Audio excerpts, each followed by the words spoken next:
The knock on my door wasn't casual, it was frantic. My neighbor, Mrs. Holbrook, stood there with a glossy white envelope in her hand. "Honey, I thought you should know," she whispered. My name wasn't on the front, but my address was. Inside were 2 sparkling wedding invitations, and my beach house listed as the venue. My jaw went slack. I hadn't agreed to this. I hadn't even been asked. My family had printed 150 invitations, using my home. My chest burned as I read line after line of the invitation.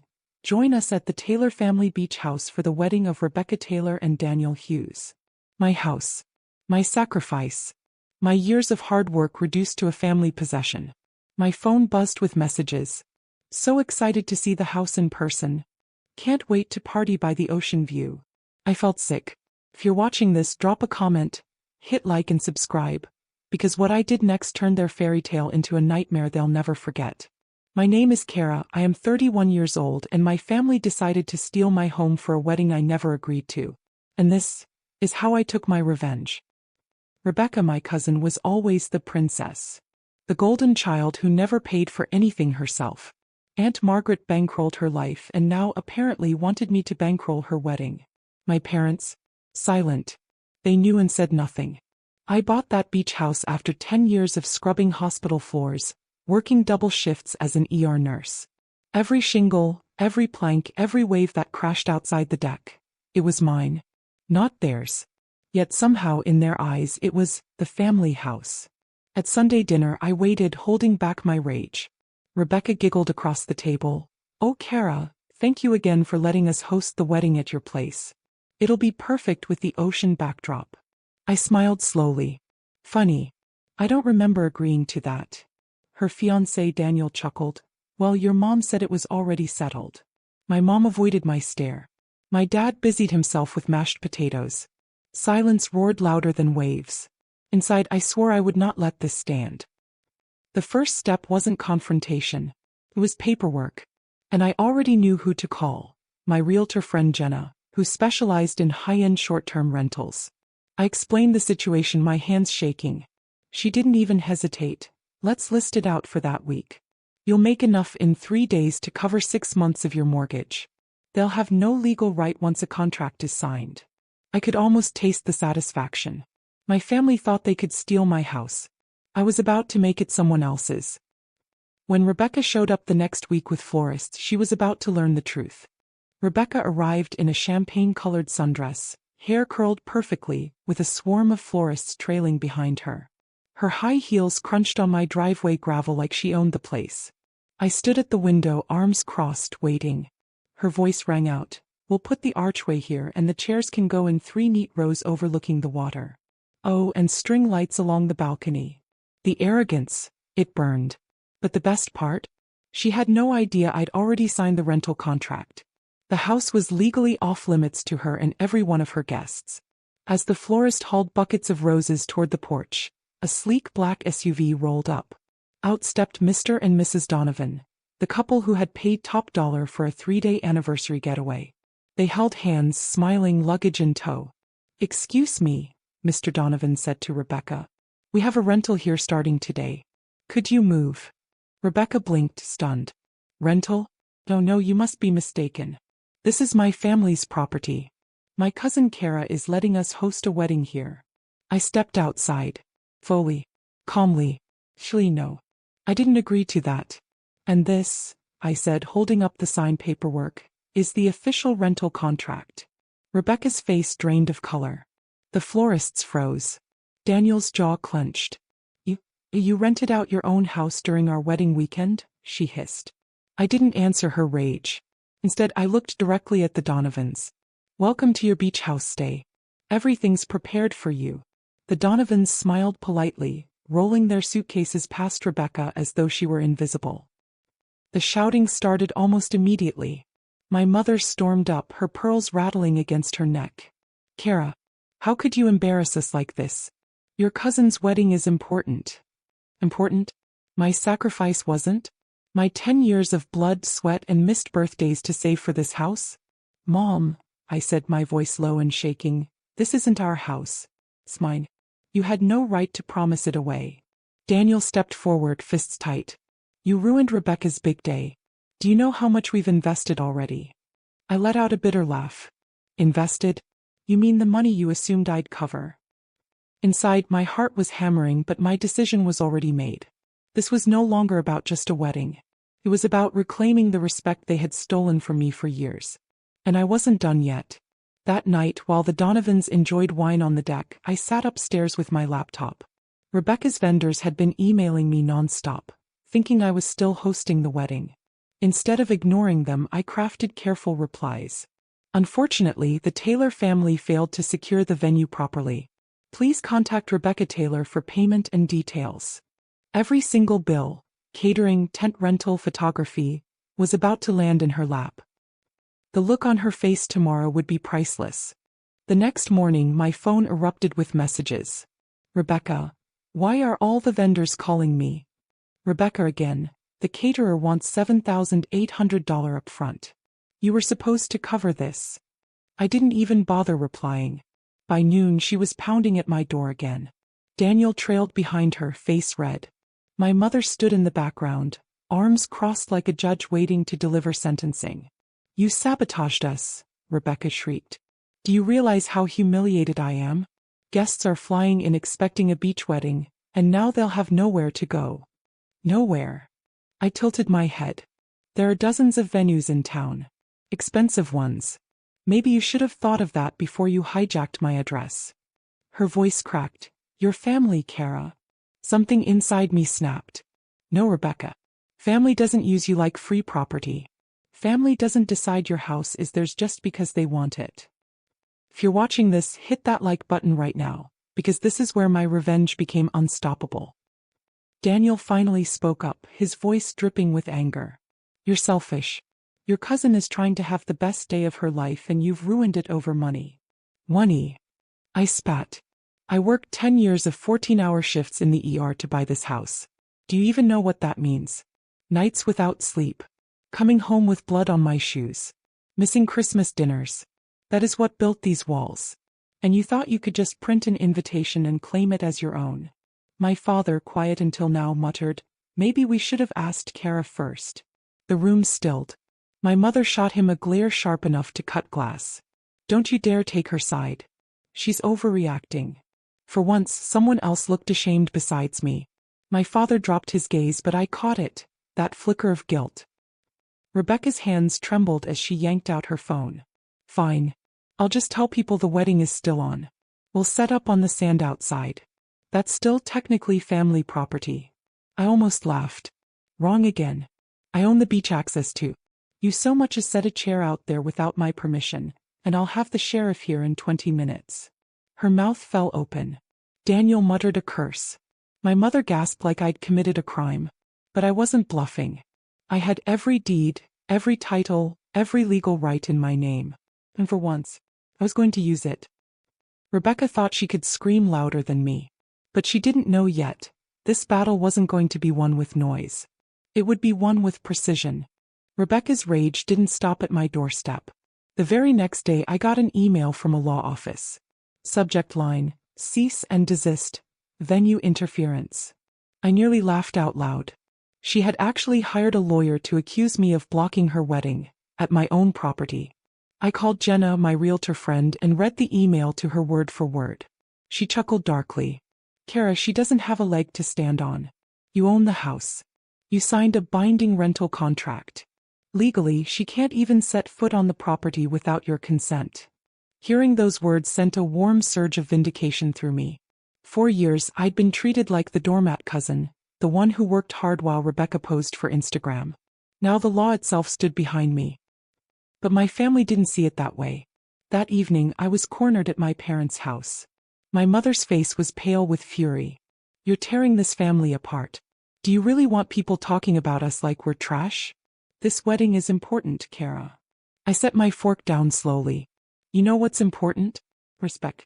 And clearly, no one here has any for me. Rebecca slammed her hands on the table. You're pathetic. Bitter and jealous because no one wanted to marry you first. The room went silent. Even Daniel shifted uncomfortably. I swallowed the sting. My eyes locked on hers. Say what you want, Rebecca. But when your guests show up and realize there's no wedding here, it won't be me they see as pathetic. It'll be you. The next day things escalated. Vendors began showing up at my parents' house demanding payment. Caterers, photographers, decorators, all furious. I knew why. Every email I'd sent them redirected blame straight to Rebecca. She called me sobbing that night. They're asking for deposits I don't have. What am I supposed to do? For a moment I almost softened. I heard the panic in her voice. But then I remembered her laughing over dinner, assuming my house was hers to take. I remembered my mother's silence. My father's cowardice. You'll figure it out, I said flatly and hung up. Meanwhile, the Donovans were posting glowing photos of my beach house online. Sunset dinners, champagne on the deck, even a sweet caption, "Best anniversary trip ever." Thank you, Kara. Rebecca must have seen every post. I didn't tag her, but the universe made sure humiliation found its way home. And I wasn't finished yet. Because I had one final move. Something that would ensure Rebecca never forgot this lesson. The day of the wedding arrived like a storm. Cars lined the street leading up to my beach house. Shiny black sedans, rental vans, relatives dressed in their finest. Guests dragged suit bags and gift boxes, laughing and pointing toward my front porch. I sat on the upstairs balcony with a cup of coffee, calm as ever. Because I knew exactly what was about to unfold. One by one, guests walked up, expecting champagne, flowers, and music. Instead, the Donovans, my renters, answered the door in casual vacation clothes. This is Rebecca Taylor's wedding, right? One aunt asked nervously.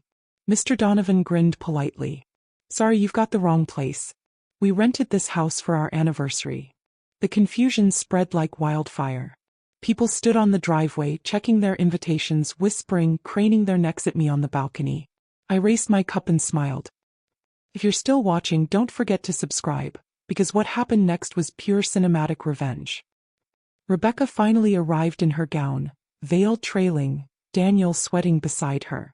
She froze the second she saw the locked gate, the Donovan suitcases by the door, and her bewildered guests fanning themselves in the sun. Kara, she screamed, her voice cracking. Open the door. I leaned against the railing. Sorry, can't. It's not my house this weekend. It's theirs. Gasps rippled through the crowd. Daniel tried to salvage it. Listen, folks, there's been a scheduling mishap. We'll set up on the sand instead. But the Donovans stepped forward, firm and polite. No, you won't. We paid for privacy. This is our anniversary. Please leave. Rebecca's face went red, then purple. You ruined everything, she howled at me. Do you know how embarrassing this is? Everyone's here and now there's no wedding. I locked eyes with her. No, Rebecca. There's no theft. That's the difference. The guests began murmuring. Some looked angry. Others pitied her. My Aunt Margaret tried smoothing it over, saying, "We'll just move the ceremony to the community hall." But people were already getting back into their cars. No ocean view, no glamorous venue. Just a disaster. One by one the cars peeled away. The hum of engines filled the street until only Rebecca, Daniel, my mother, and a pile of useless roses remained. Rebecca ripped off her veil, threw it into the sand, and sobbed. Daniel kicked the gravel, muttering curses. My mother glared at me like I'd burned the family tree to ash. But for the first time in years I felt tall. Thought. Untouchable. And still my plan wasn't fully complete. Because there was one more humiliation Rebecca hadn't seen yet. One I had quietly prepared online. The beach was empty by dusk. Just scattered petals, overturned chairs, and Rebecca pacing like a ghost in a ruined gown. She'd lost her audience, but I wasn't done. Because while she was screaming at me all week, I had been busy gathering receipts. Literally. The unpaid vendor invoices. The emails where she pretended she had my permission. Even screenshots of her bragging on Facebook. So grateful to have a cousin with a gorgeous beach house. Bars really. Couldn't imagine a better family venue. Every lie. Every assumption. Documented. That night I uploaded everything into a neat folder and sent it. Not to Rebecca, not to Daniel, but to every guest who had RSVP'd. Subject line, why there was no wedding. Inside the truth. By the next morning my phone buzzed nonstop. Some messages were furious at Rebecca. Others apologized to me. One distant uncle wrote, "Kara, I had no idea they tricked you. I'm so sorry. Meanwhile, Rebecca's social media exploded with humiliation. Guests were posting about the fake wedding, tagging her, mocking her. Hashtags like #BeachHouseBlunder trended in our small town. Daniel. He vanished. His family pulled their financial support after realizing the mess she'd dragged him into. My mother tried calling, but I let it go to voicemail. Her message was sharp. You've destroyed this family's reputation, Kara. Are you happy now? Happy? No. But free? Absolutely. If you're still watching, drop a comment, hit like and subscribe, because this was the moment Rebecca's perfect fairy tale crumbled for good. A week later, I returned to the beach house. The Donovans had left it spotless, even a thank you note on the counter. Your home is beautiful. Don't ever let anyone take it from you. I stood on the deck, listening to the waves, finally breathing without anger in my chest. For years I had been the quiet one, the one who gave and gave while everyone else took. That ended here. Because Rebecca learned that day that entitlement has consequences. And my family learned I wasn't their doormat. The fallout didn't just end at the beach. It rippled across the entire family like a tidal wave. 3 days after the failed wedding, I walked into the grocery store and people whispered, "That's the cousin who shut down Rebecca's wedding." For once, the whispers weren't pity about me being unmarried or assumptions about me being the lonely one. They were about how I stood my ground. Rebecca's meltdown became small-town legend. Guests told stories of her shrieking in her gown, mascara dripping, while Daniel's groomsmen slipped away one by one. Daniel himself? He reportedly packed his car that same night and drove 6 hours to his parents' house. He never came back. And Aunt Margaret? The woman who raised Rebecca like royalty? She called me a disgrace. She said I had humiliated the Taylors forever. But when I asked her calmly, "And what about Rebecca humiliating me by stealing my home?" she hung up. My father surprised me though. A week later he showed up at my beach house alone. He stood awkwardly in the kitchen, his hands rough from years of carpentry, his eyes lowered. I should have spoken up sooner. You worked for this place. I'm proud of you. The words nearly broke me. I hadn't heard that tone from him since I was a child. We sat on the porch, watching the sun sink over the ocean. For once it was quiet. No demands, no guilt, no expectations. Just a father and daughter and the sound of waves reminding me why I'd fought so hard. Rebecca lost her wedding. She lost her fiancé. But I hadn't done this to ruin her life. I did it to reclaim mine. Still, part of me knew there was one more thing I had to do. A month later, I stood in front of the mirror in the ER locker room. The night shift had been brutal. Car accidents, an overdose, endless chaos. But I wasn't tired. I was alive. I thought back to that invitation, how one piece of paper almost erased 10 years of sacrifice. And I realized, my revenge wasn't just about stopping a wedding. It was about finally demanding respect. That weekend I hosted my own gathering at the beach house. Not a wedding. Not some lavish party. Just a barbecue with the few people who truly cared. My dad, my closest friends, Jenna the realtor. The people who saw me instead of what I could give them. We ate under string lights, laughter echoing off the waves. At one point my dad raised a glass. To Kara, for proving that sometimes you've got to draw a line in the sand, literally. Everyone laughed. I did too. And as I watched the sun fade, I felt something deeper than revenge. I felt peace. Rebecca still hasn't spoken to me. My mother only calls when she wants to argue. But I've learned something vital. Sometimes family isn't blood. Sometimes it's the people who choose to stand beside you, not those who feel entitled to your life. So to anyone listening, if you've ever been betrayed, if someone tried to take what's yours, remember this. You are allowed to fight back. You are allowed to say no. Have you ever faced betrayal? Share your story in the comments. And don't forget to subscribe. They tried to steal my home, but I took back my power.